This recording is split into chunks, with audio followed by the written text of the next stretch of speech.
டெல்லியில் நீட் தேர்வு பிரச்சினை தொடர்பாக போராடுபவர்களுக்கு தங்களின் ஆதரவு உள்ளதாக அமைச்சர் ஆதவ் அர்ஜுனா தெரிவித்துள்ளார்.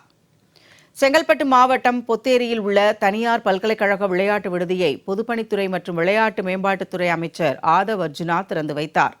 பின்னர் செய்தியாளர்களிடம் பேசிய அவர், டெல்லியில் நீட் சீர்திருத்தம் மற்றும் வினாத்தாள் கசிவுக்கு எதிராக போராடும் மாணவர்களுக்கு தமிழக மக்களின் ஆதரவு இருப்பதாக கூறினார்.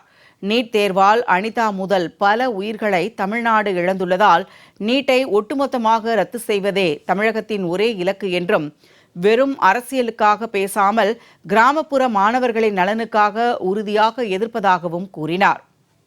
இன்றைக்குதான் டெல்லியிலிருந்து ஒரு போராட்ட குரல்.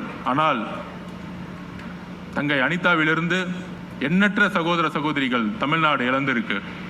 அந்த உணர்வு எங்களுக்கு இருக்கு. டெல்லியுடைய குரலுக்கும் தமிழ்நாடு குரலுக்கும் ஒரு முழு வித்தியாசம் இருக்கு.